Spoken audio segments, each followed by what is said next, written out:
Hello, everyone, and thank you for joining us on this urgent conversation today. We are here today with State Representatives Trey Martinez-Fisher, Ramon Romero Jr., and Linda Garcia, leaders on the frontliners defending the right to vote in Texas. My name is Maria Teresa Kumar, and I am the co-founder of Voto Latino. And as folks know, Voto Latino has been working very closely in Texas for over a decade.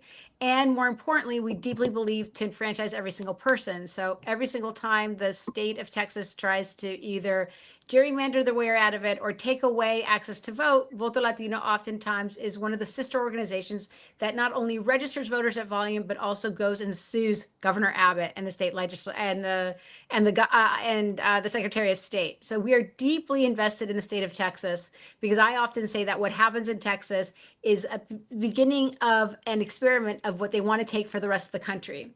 So the state is now ground zero for aggressive voter suppression, and we can't take it lightly. It's where redistricting is being used as a weapon to dilute the power of voters of color and lock in partisan control. When you lock in partisan control, you're no longer vying for the likes of what voters want, but instead politicians start choosing who should represent you. That's not how a government should function or democracy should function. So I would first like to address the new developments before we get started of what we are witnessing right now in Washington, D.C., which Voto Latino is based. The Trump administration's decision to deploy the National Guard to the U.S. Capitol represents a deeply troubling overreach of federal power, one that disrespects law enforcement, places political ambitions above public safety, and directly harms communities already reeling from the fear of discrimination. Trump did it in California, and now he's trying to do it in D.C. This is a clear violation of public trust. If President Trump were serious about public safety, he would come to the table with honest, humane policies that reflect the values and interests of the American people. Never mind that D.C. is grown incredibly safe, and increasingly what people are concerned with is that he is racially targeting African-American communities and the Latino community.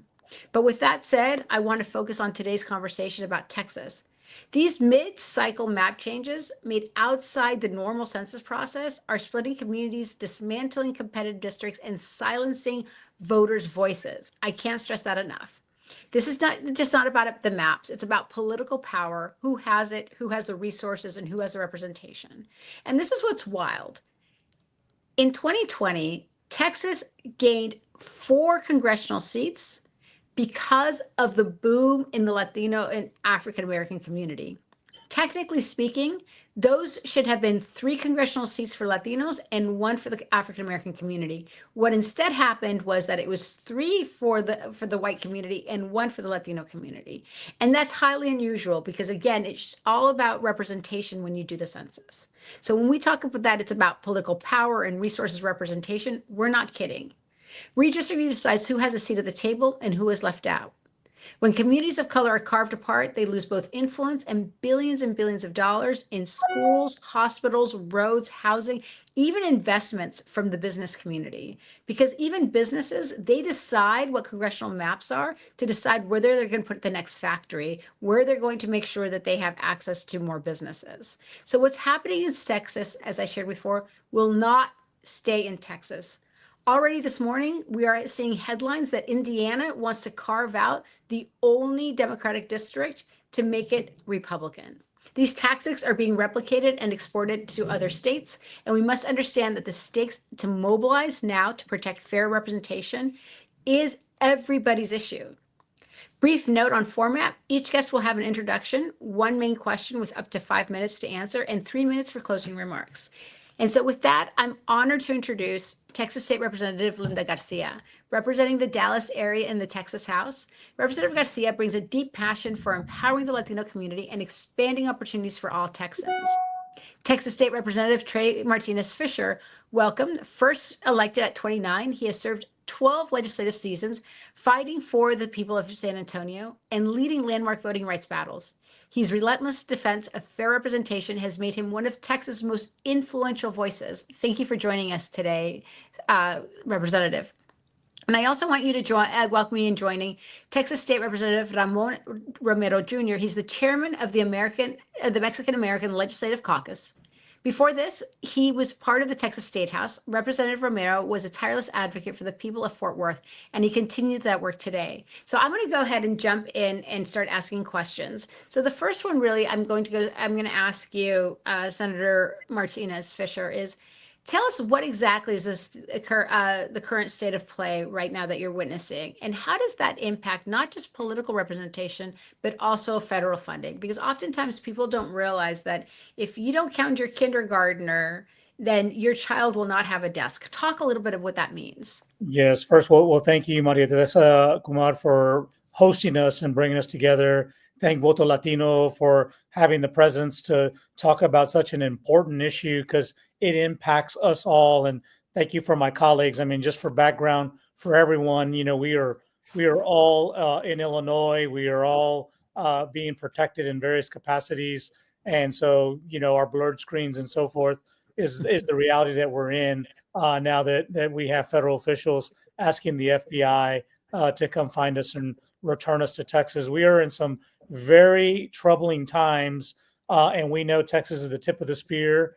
And how we handle this moment will be a moment for the country. So we are doing our job to wake this country up so that our democracy is not stolen before our eyes. And you're right.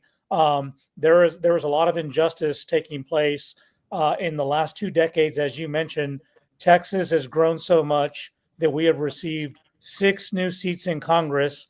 That growth is because 90% of all of our population growth in the last 2 decades was minority growth, 50% alone Latino. We have the second largest Latino population in the country. We have the largest African American population in the country. A lot of people don't know that. And so minorities are used for the census so that we can gain power. And then Republicans have mastered the art of cracking, packing, and stacking our communities into these districts to where we have no voice and we're not influential.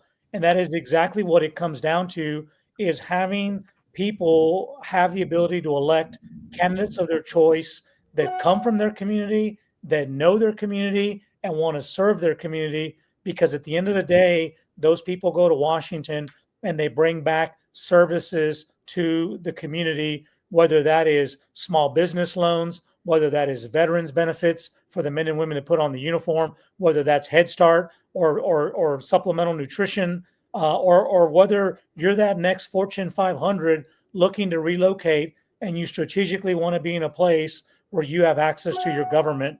We get deprived of those economic engines when these games are being played. But this is not a fight between Republicans and Democrats. This is not about the Democratic Party. This is about the democratic process and making sure that we are fairly represented, because these districts, the redistricting scheme that we are in, is all about President Trump trying to save himself from having to answer to the scrutiny of a U.S. House that has investigatory power, subpoena power, the ability to provide true checks and balances like our founders wanted. And so the commander in chief will now augment these districts, have our governor bend the knee. And the reality is that minorities will be the true victims, because it'll be our community that will be dismantled, separated, dispersed into multiple districts. And no matter how hard we try, no matter how hard we try to get this election, we will lose before the first vote is cast. So I don't care if you play sports, dominoes, or cards. Why would you enter a contest if you knew your opponent was holding 2 aces before the game even started? That's exactly what they're doing here, and it is wrong. And like I said, the victims will be Latinos and African Americans and Asians in Texas. So I think one of the things that I feel like most folks don't realize what a power grab this is and how unusual it is to be doing this redistricting in the middle of a decade. And so for folks who are just tuning in, normally the way redistricting works is that you do the census. We just finished the census in 2020. Everybody counts the number, and then you figure out how many based on that number, how you have the allocations of congressional districts. And there's a whole process to do that. So I'm going to actually ask you, Representative Ramon Romero, Chairman, there is it's actually codified in the U.S. Constitution. It literally says, and I'm just going to read it, so bear with me, but it says, it's U.S. Code 141 that clearly states that, quote, information obtained in mid-decade census shall not be used for apportionment of representatives in Congress among the several states, nor shall the information be used in prescribing congressional districts. How do you respond to the Republican efforts when they're clearly in violation of the law that is written, saying that what they're trying to do is hoodwink the Texans into believing they have even a right to create new districts in this moment in the middle of a decade? Yeah, thank you, Mariana. Look, I think that this is just another example of what the administration is willing to do, is to continue to challenge the norms in this country, to say that, I will do it my way until somebody tells me otherwise. And sadly, in Congress, we haven't seen the type of courage that we used to see in the Texas House.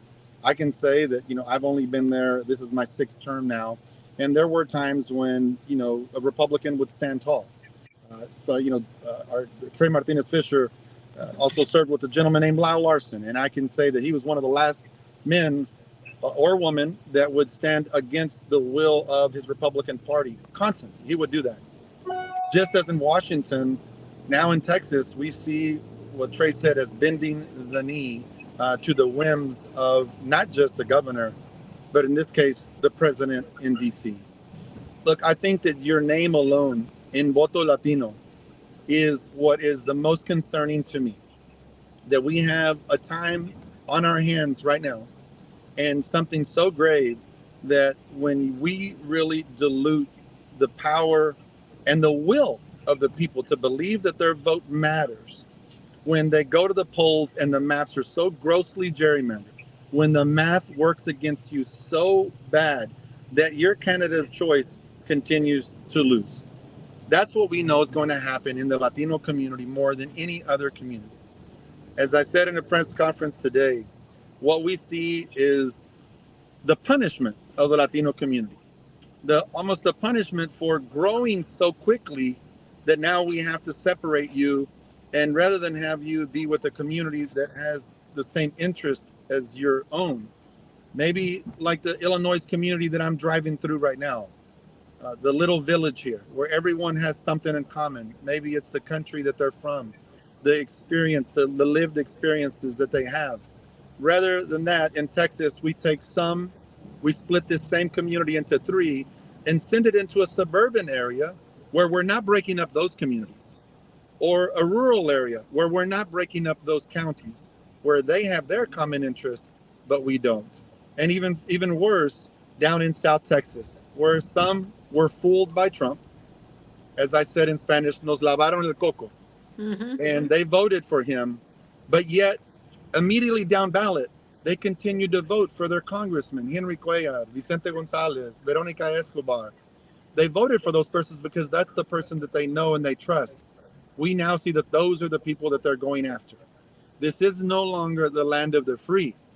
This has become the land of agree with me, Donald Trump. A very dangerous place. I appreciate all that Voto Latino has done for our communities to help our communities understand really what it is, what their role is. And if there's one takeaway from this quorum break, is that a lot more Americans and Latinos know what redistricting means. It took me a long time to be able to say redistribución de distritos because I rarely use that word, but I've had to learn how to pronounce it. Doesn't it? It's not hard. It's not easy. So thank you for Voto Latino for the emphasis that you've that you placed on this through all the reach that you have. And you are a valuable partner to each and every single one of us on this march for justice. And we are proud. And as I've said before, whatever price we have to pay, whatever threats they make, it is a price worth paying for democracy. Chairman, that you're more than generous. I think the reason that Voto Latino does the work that we do is porque sentimos el amor de la gente, and oftentimes our community doesn't have the information to advocate for themselves. And so this conversation is important because it allows people to understand how they're getting hoodwinked, that even if they voted for this person, he's now trying to take away their power so they can't vote again. And I think that in Texas, Representative Linda Garcia, one of the things I've seen is that when people start understanding the process, then they do get involved. And so you have had such a stellar career doing everything from technology to television to movies. How did you get involved in politics in Texas, number one?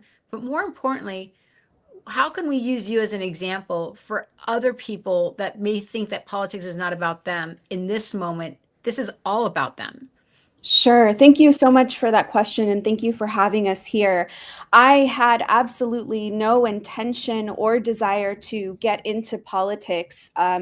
The opportunity was, presented to myself. I think the saying is something that women are asked at least 7 times to run for something before they actually agree to do so.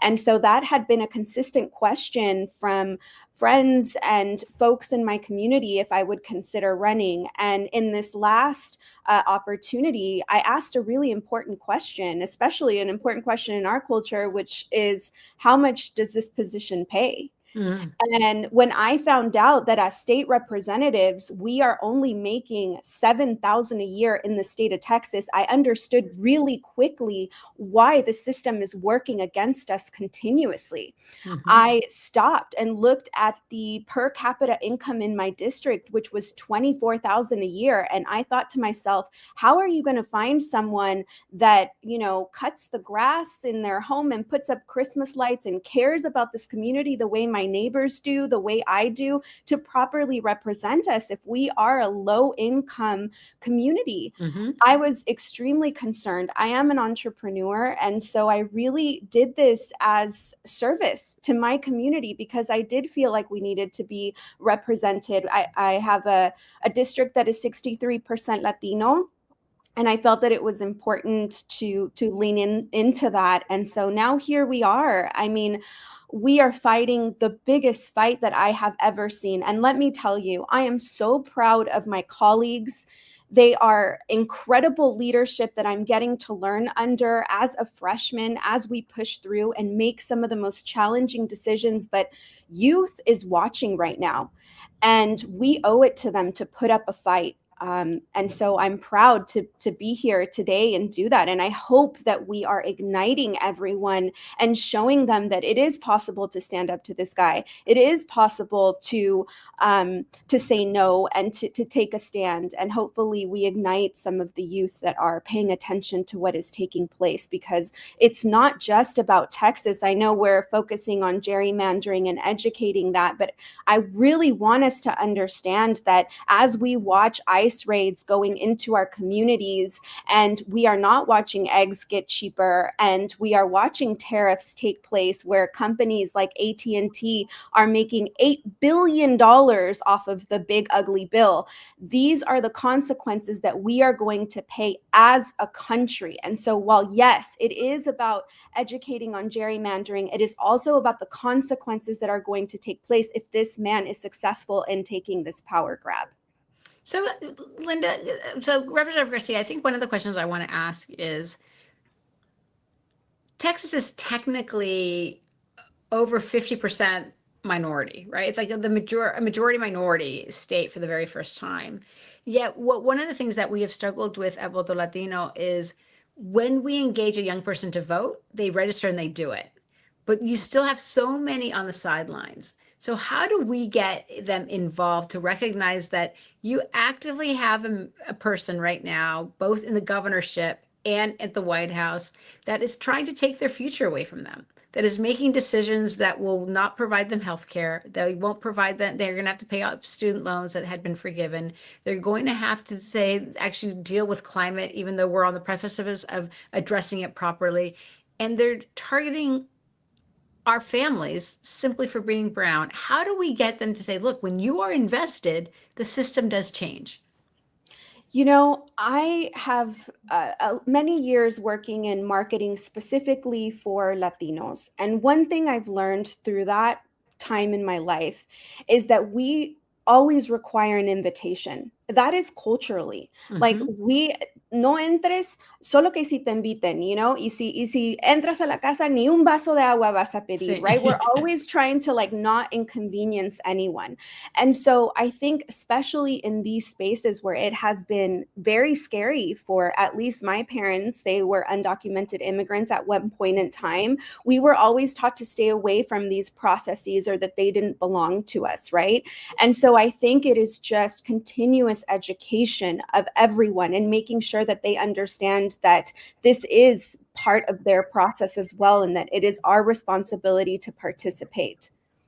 So in that, in that question, Representative Fisher, one of the things that we learned was that roughly about 5 million young people, mostly Latinos, didn't vote last time. So how can they learn from this process? Because I think that in the redistricting battle is won, but the reason they're trying to redo this redistricting is because they're betting that Texans won't vote in the midterms. So if anything, I think that they're actually giving us an opportunity to create a big bat signal of saying, okay, guys, the redistricting is a really tough challenge, but we also have 18 months to register all the voters and really flex. Talk a little bit about that. Yes, well, look. First, we can't give up, right? And I'm about to show my. 100% never. I'm gonna show my age here, right? I was elected 29. I'm 55 today. In my parents' generation, government did a lot for them. They got Social Security, they got Medicare, they got a veterans loan to get a house, they had FHA, they had all of these programs. Government worked for them. In the current generation, we have lots of Latinos across the country that didn't get a solid education because their schools weren't funded. They lack access to healthcare. Texas leads the nation with uninsured children, most of them Latino. And when you don't have a good education, you can't get healthcare. You're probably not going to get a good job. So when I go knock on their door and I say I'm Trey Martinez Fisher, I'm from the government, they tell me, well, hey man, you're part of the problem. Government only gets in the way. We have to change the narrative and let them know who is breaking these systems. And we have to have real talk to assess responsibility. We have a governor today that has turned down 450 million federal dollars so that we can feed hungry children over the summer months when they're not in school. All he has to do is say yes. This is a proposal that was almost unanimous in both chambers of Congress in Washington. One guy says no, and now we have children, mostly minority. If you look at the 5.5 million children in our public school system, they are largely black and brown. They will not get a summer meal because of this governor. And we can't change that today because he's the governor, but we have to constantly educate and let these people know who the real enemy is. And I think that that's our job as elected officials. Obviously, Voto Latino has a tremendous space in the voter education department to let them know, but we have to be aggressive about our message and our narrative, and we need to assess blame. So, Chairman, I want to pick up on that because I do think that we have the opportunity to really use this moment to explain what redistricting means, to explain what it means to bring resources back. There's going to be roughly about 12 million Latinos that the new maps seem to weaken their political power.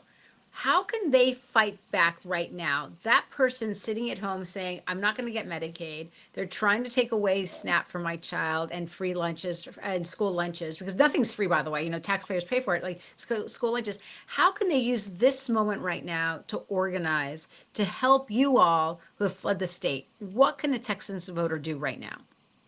Yeah, I think a lot of it really depends on the voter that we're talking about. But if we're talking about the Latino voter, I think what's really important to understand, one is that these members that myself and Linda and Trey, we have become a part of the solution because everyone is learning about redistricting right now. Everyone is learning what happens when politicians choose their voters, and they are learning that when they split our communities apart, that interest that you have, let's say you're Latino, you really don't have anybody in there fighting for your cause.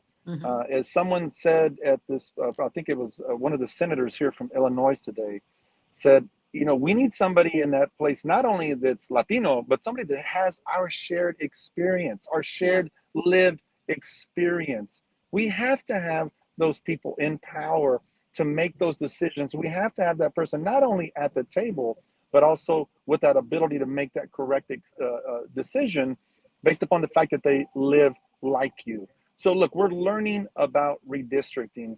We also have to have the facts about what we're facing. Trey pointed out a couple of different things. I'll point out a couple more. We have a governor that has been sitting on $20 billion surpluses every session after session after session. We are sitting on $30+ billion in rainy day funds. You could argue that we have $70 billion going unspent, but yet he's complaining about inflation. I think that when you sit on that kind of money, you have created inflation within your own state. You have created problems for your community. And at the same time, resources are being spent to deal with federal issues, such as if you believe that it's a crisis at the border, 10 to $12 billion on the border. These are projects of his for political gain that are hurting every single one of us. We have to be able to point to specific issues and say, this is your money at work and it's not working for you. This is your money on the sideline that was collected from you and it's not working for you.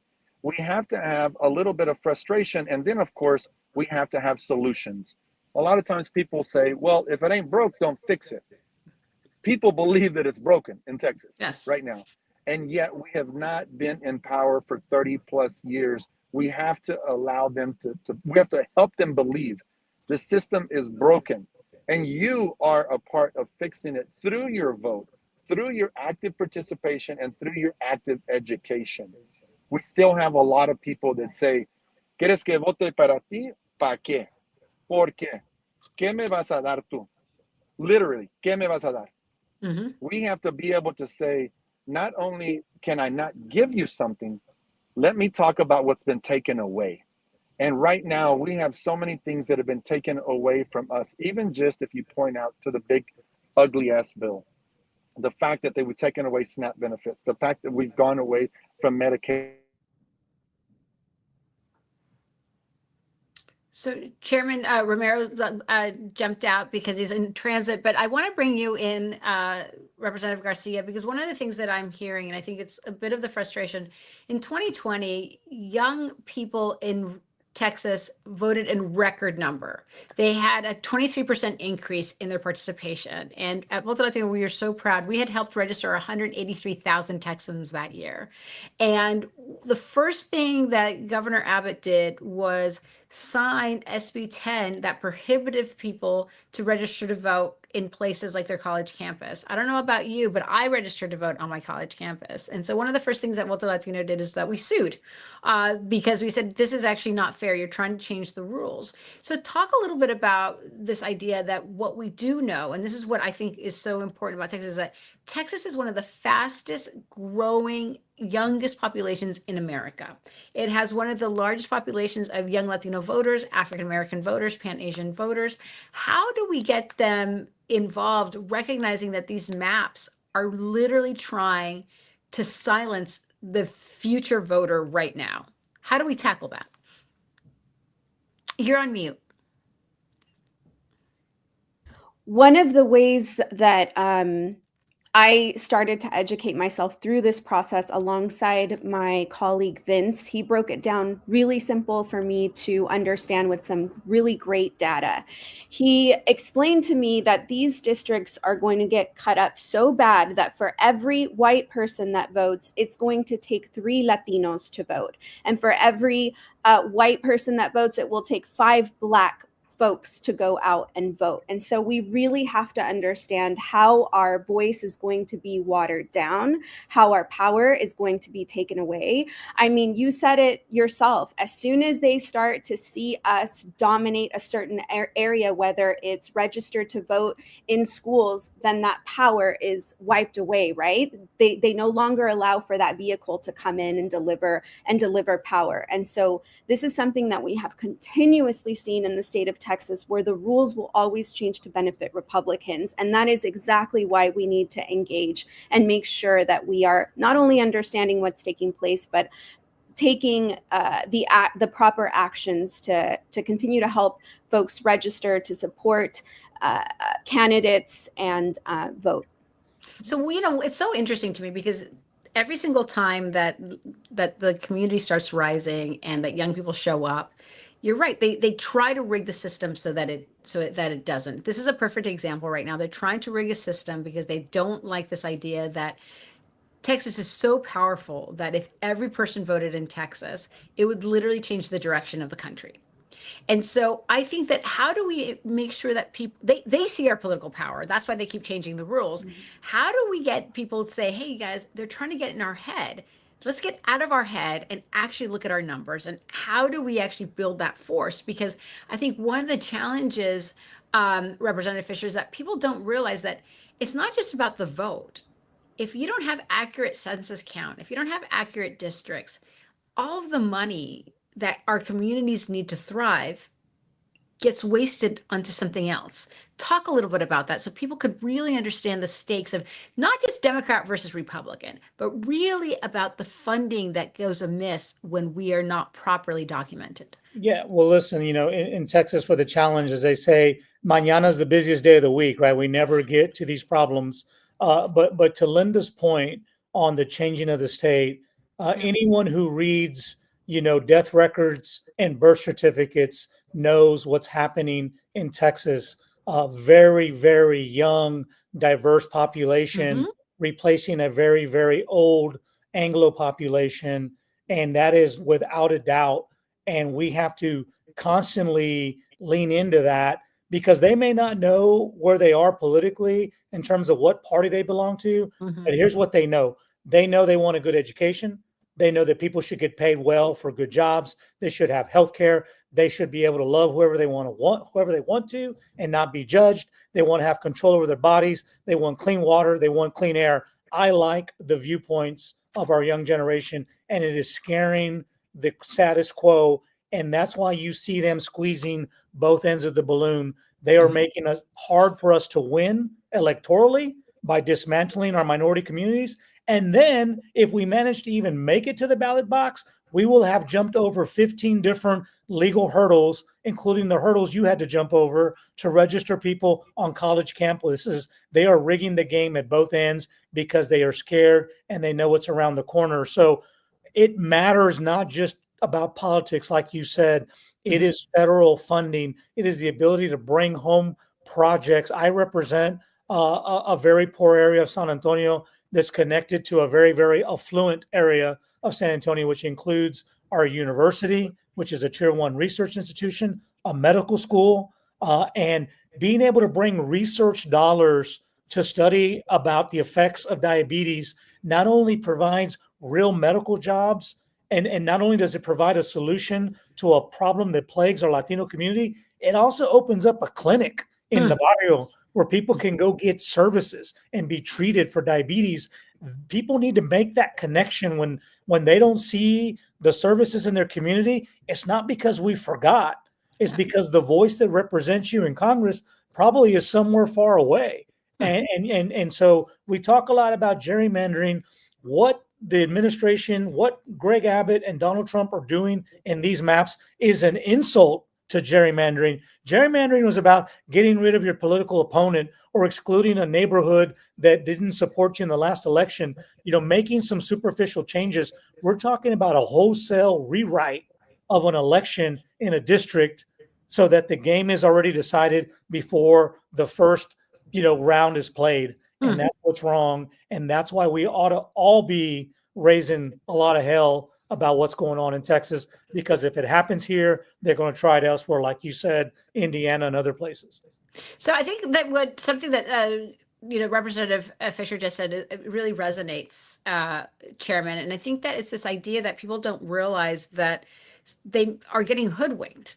So can you talk a little bit about how gerrymandering, and in your experience, how gerrymandering and voter disinformation intersect? How are communities being intentionally misguided to let them believe that this is not about them? Well, I think one of the things, we have been continuing to hear from Governor Abbott is that, look, we're actually creating 5 more seats that are 5 Latino seats. But what a lot of Talk folks about don't, that. Talk about it, because that's, I mean, they're so good at playing word salad that people don't realize that it's not in our interest. yeah. So Governor Abbott has said, and the maps, he says, well, look, we've got 5 new seats that are being created. And these are Latino seats. They are 50% Latino seats. Well, anyone that's been in the game long enough to understand that what you really need is a seat that performs when your citizen voting age population is well below 50%. But yet you might only have, let's say, for example, if you have 15% kids under 18, well, that's really easy to understand that you might have a 50% district, but you only have a 35% voting age population, not to mention citizen voting age population. And when you compare that to Anglo voters that may be just north of that Latino community, let's say, for example, the Rio Grande Valley, and there's 45% of them, well, that may be a Latino majority, but it will be a not performing Latino majority seat. There's just no other way around it. And look, those of us that are in the legislature, we have access to our computer software. It's called Red Apple.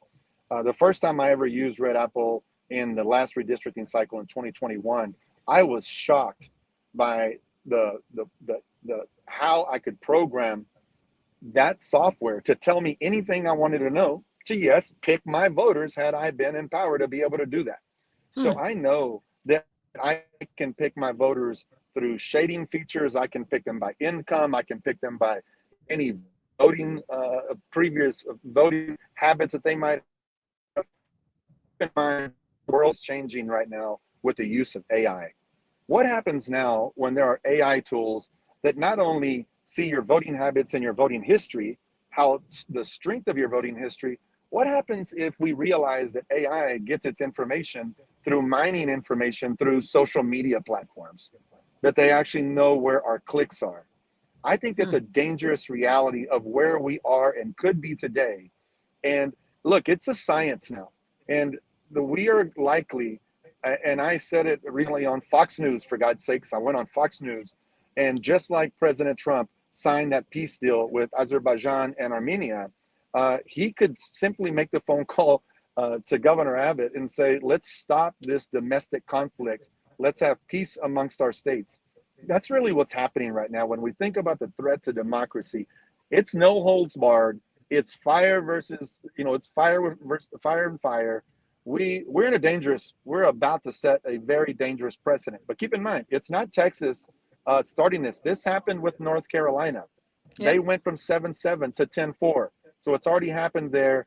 Trump figured it out. He says, oh, I can figure out a legal way to steal an election. I'm just going to use the judicial system to do it. I'm going to use a weak-kneed governor like Governor Abbott, and he's going to lay down for me. And that's exactly what we've seen. One more thing here. Governor Abbott made a phone call to President Trump during our legislative session because he was losing on school vouchers, on stealing money from public schools and sending it to private schools. And making that phone call, we saw Republican members of the House fold and say, okay, I will do it for a President Trump endorsement. And now what we have is President Trump calling back in for the favor. Now I need you to do what I did for you. And this is the reality of where we are in today. So look, the arms race is about to happen. I call it a domestic conflict that we need to call off. I hope that as states begin to do the math, they realize that, Texas is going to be offset by California, and then other states like Ohio or Missouri or those states, maybe they'll be offset by Illinois and New York and New Jersey. Look, this is bad for every single one of us. And it's terrible in the worst sense because people are sick of it. Democrats and Republicans are sick of it. And this is another reason why people are turned off to politics, and we have to turn them back on and make them believe that it's not too late. Because in I was just going to say in 2026, Governor Abbott, Lieutenant Governor, all the statewide, they're not going to be able to escape the wrath of the voter because they are seeing, they're paying attention like never before because of these efforts. So I think that's right, Chairman. I think that what we take for granted is that our community disproportionately gets flooded with this information, and we get flooded with this idea of disillusionment. We get flooded with this idea of dysfunction. So the strategy of that flooding us with that is for us to turn off, not to participate. And I always remind people that the people who are the culprits, who are encouraging us by giving us bad information, telling us it doesn't work, they still get up on that Tuesday on election day and they go vote, right? So they understand the assignment. So Representative Fisher, I want to bring you in because I want to ask you, for the folks that are tuning in right now who are not Texans. So in Texas, we have a clear marching order. That is, call your representatives of Congress, making sure that they are abiding, putting pressure on Abbott to make sure that they're presenting, talking to each other, making sure that they're registering and preparing for 2026. But what do you say to those people outside of Texas who do want to help as well? How can they be supportive of your efforts right now? Yeah, well, a couple of things. I mean, number one, I'm grateful for my colleagues. These are men and women that we are in the political foxhole, and I'm very proud to be in the foxhole with them. So if you have a few minutes, reach out to them, send them an email, text message, let them know that their sacrifice is not going unnoticed. I think it means a lot. We have taken tremendous risk, from all the way around. We have taken tremendous risk to be here. So please do that. Number two, I think, folks that are not in Texas or even those in Texas, continue to support Voto Latino. Please do that because we need other platforms that are true to the mission, that can say things and do things sometimes more effectively than we can as elected officials. And so after you've done those two things, we are always looking for help. We need advocates. We need other platforms to spread our message on. If somebody wants to, forego a cup of Starbucks and make a contribution, that doesn't go unnoticed either. Every single one of us, Linda Garcia, Ramon Romero, myself, we all have our individual accounts.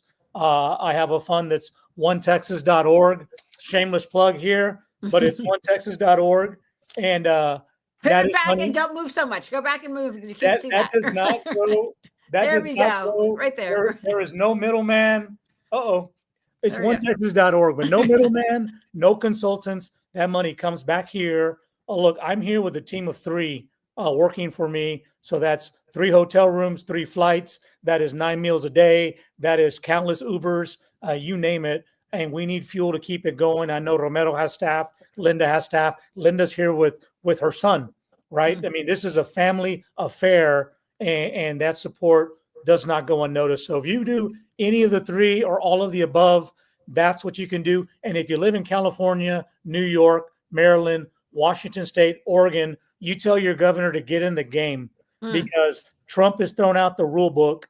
And if he wants to have a race to the bottom, well, we're going to meet him at the finish line. We will be there with our states because for every seat they make in Texas, we can get one somewhere else. So, and I do think that it's important to recognize that we're talking right now about the politics of everything, but Representative Fisher brings up something that I think oftentimes people forget when they see elected officials, and that is the real sacrifice that you're all doing in the service of government, in the service of democracy. And so, Representative Garcia, we have seen everything, the headlines from bomb threats that you have all been placed in. We have seen that, Senator Cornyn is asking the FBI to investigate you guys and to bring you guys back. We are seeing that the only way you can pick up your paycheck is if you are physically back in the state. We're seeing that you guys are all getting fined $500 a day, which is absolutely ridiculous because, again, you are trying to safeguard democracy in the state of Texas. Talk a little bit about that human experience, because I think people sometimes get divorced, that you guys are flesh and blood and are making sacrifices. Talk a little bit about that. And how do you have this conversation with your son? Yeah, I mean, listen, making this decision, I think for me was a really easy decision to make. I understood how important this was, not just for our state, but for the country, right? Of course, as a mother, I had to really think about where my son would be. And he was during summer. I'm his primary caretaker during the summertime, and I'm not comfortable leaving him, with someone else. It's just not the way I function. I know a lot of Latina moms can understand. You're So Latina. And so, I made the really hard decision. I made the decision I had to make, which was to bring him with me. And I really had to sit with this decision and talk to him about what exactly is taking place, and also understand that this is one of the greatest life lessons he's getting to experience alongside us. My colleagues have been very supportive in helping me through this process, but I never in a million years would have anticipated a bomb threat where we have this blaring alarm in our rooms that is saying evacuate the building because a bomb threat has been made. And it woke me up out of my sleep. I looked over at my son and I froze. And it was a hard experience to move through, and having to explain to my son what type of situation I have just placed him in. I thought that there would be some sort of respect for the tool that breaking quorum is, and that this is a tool that has been used since the beginning of the Constitution. And so, yes, we are human. And the mother in me, while I did for that moment regret bringing him, I never once regretted making the decision to break quorum and fight for democracy, because at the end of the day, I am fighting for his future. And how old is your son? He's 9. Oh my goodness. Mhm. So that's hard. I have an 11-year-old, and having those conversations are not easy. Can I ask you, what has been his response so far? He is, he has been very civically engaged since he was a little boy. We have Shocking. yeah, a lot of content of him, with the clipboard asking people to register to vote since he was 3 years old. And so he has been through the trenches with me. He watches us on the House floor. He has his favorite representative that he likes to watch. And so I'm who is really, that? Tell us, who is that? Who's his favorite?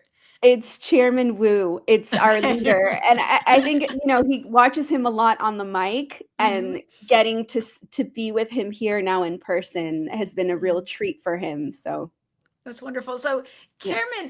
Chairman Romero, talking a little bit about this, you're right now in a place where you've broken quorum. There's the special session ends on August 19th. What should we expect next? Walk us a little bit through the process, because that way I think sometimes when people have the real stories that you were all presenting, the stories of your families, presenting also the system, how it works, it also allows people to prepare and to feel agency, that they have power to do something. So can you walk us what to expect next in the next couple of weeks? Yeah, well, I think, for these last remaining days, we realized that we really moved the needle on educating as many as possible as to what we're facing. What is redistricting? How does it impact you? Why is that important? But we really haven't taken the time yet to get really into the weeds. And I think this is where Voto Latino is so important, is that how does it now affect the Latino community specifically? How can we dive into district by district? How can we talk about the fact that in North Texas and DFW, we've never had a Latino or Latina in the U.S. Congress? How can we talk about what's happened in Houston and Harris County in Sylvia Garcia's district, who is the first ever Latina from Harris County, and she just had her district lowered her Latino voting age population by over 20%. That's a huge number, making that a lot less lot less likely to continue moving forward. So we have to dive down into making this a Latino issue for as many of our community that are part of those that we know that they are civically engaged because they registered to vote, but yet they are not voting on a regular basis. This is the new responsibility for us, to get into as many spaces as possible, to support as many organizations as possible through efforts like this and others, to make sure that we do that. In addition to that, there's a lot of, as they say, meat left on the bone for us in other states. We have to continue our travels to ensure that we support California in their move, that we are here in Illinois, leaving some people here and potentially traveling into New York, into New Jersey, Chairman, into can you talk a Oregon. little bit about this? Because I think that people hear you talk about the map, but they don't understand what you're trying to achieve when you go into those states. If you can break that down, that would be super helpful. So look, we know that just simply through the effort of mid-decade redistricting that North Carolina did, that's why President Trump has Congress. The difference of 6, they took 3. That's the difference of 6. They now have the majority. So if Texas gets 5, to Trey's point, California has to offset that. We cannot have we can't give them so much of a head start. We know we're going to have success in 2026. We know how unpopular he is, but we can't give them a 13 to 14 point head start in terms of House seats. So if Texas does this, we need other states to act to offset the difference of Texas and the seats we're going to lose in Texas. So what does that mean? States that have the trifecta, those states that control the House, the Senate, and the executive office, the governor's office. We need them to take the initiative, realize that this is a different day. This is not the day when you established independent redistricting because you know it was the right thing to do for your voters. Now the gloves are off, and we have to fight fire with fire. So there are states that have an opportunity to increase their totals to offset those that would likely be gained, and that's why I'm calling it a domestic conflict, an arms race. Trey calls it a race to the bottom. We are going to have to demand that other states take the responsibility of understanding the moment. And just as we have had to answer the call and start this march for freedom, just as Representative Congressman Al Green said when his discussions about the Edmund Pettus Bridge with Congressman Lewis, I'm looking over the bridge and I see the horses on the other side with men on horses with dogs and clubs in their hand. And we marched on. That's the moment. If they did it for sake of the Voting Rights Act, we are doing it today, and we're going to expect other governors and legislatures to follow in our footsteps and take on this march as well. Well, and I think that it has to be said that we just celebrated the 60th anniversary of the Voting Rights Act. And instead of the Supreme Court saying that they made a mistake under this Shelby County back in 2013 when they gutted this access to voting and basically helped open the chaos that we have right now of preventing people from the voting booth. Instead of doing that, there was headlines, Representative Fisher saying that they're actually thinking of completely gutting Section 2, completely gutting representation by states, completely gutting gerrymandering to favor minority districts. What do you say to that? Because I think one of the challenges is that people don't realize that these were safeguarded to combat a history of preventing Black and Brown and Native Americans to participate in our democracy. And if we are to believe that democracy means equal representation of one vote to basically create change, this is the antithesis of that. So what do you say to that in this moment? Well, I mean, it's a very apropos, and I'm going to try to answer without sounding like a voting rights wonk. But I mean, the truth of the matter is the Voting Rights Act is under attack. And you and I and everybody on this panel, we were around when Section 5 was made inactive. And I want to be clear about that. Section 5 was a powerful tool that said if you are one of these bad jurisdictions, and incidentally, Texas has been one since 1970. If you are a bad jurisdiction, before you change voting patterns or behavior in the state, the DOJ or a court has to approve it. So, you know, Section 5 is still alive. What the court invalidated was Section 4 that said, okay, well, what jurisdictions in 2025 are bad ones? Because the ones that were bad in 1970 may not be bad, and we may have. So what was invalidated was the list, and the court said Congress has to act.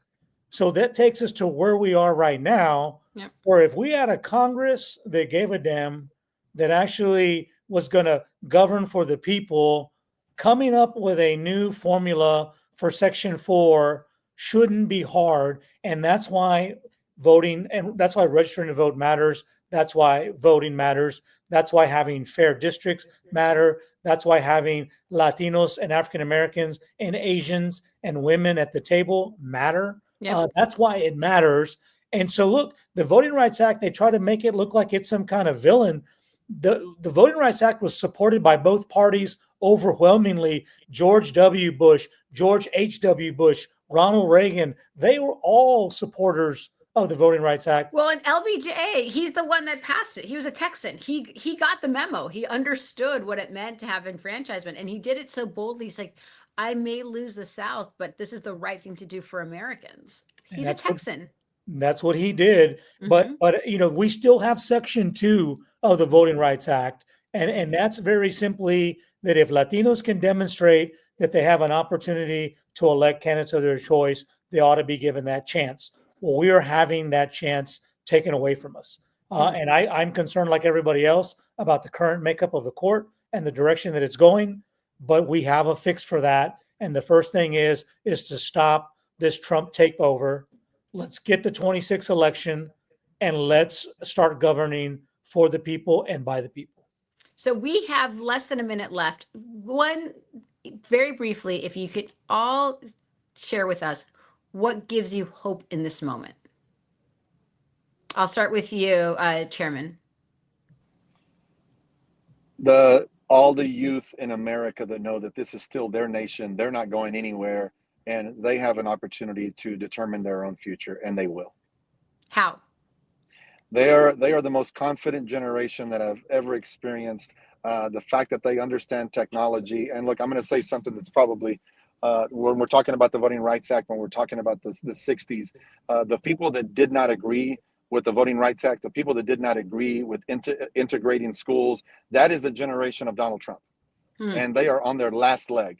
So I am hoping that that generation will just go away, go into your tomb, and allow this young, powerful, strong generation that it's going to take, with AI and all the technological revolutions that are about to happen. This is their world, and they have to take it over. I think they're disgusted by what is happening with the generational wealth that is being hoarded by the billionaires, and what the tax bill, the big ugly bill, has done with the moving that wealth from the middle class and the poor to the rich and the most wealthy. And they know it's going to be hard to get it back, but it's theirs, and this is their world. And I'll be damned if I don't believe in this generation and their power to take it back. Hear you. Representative Fisher.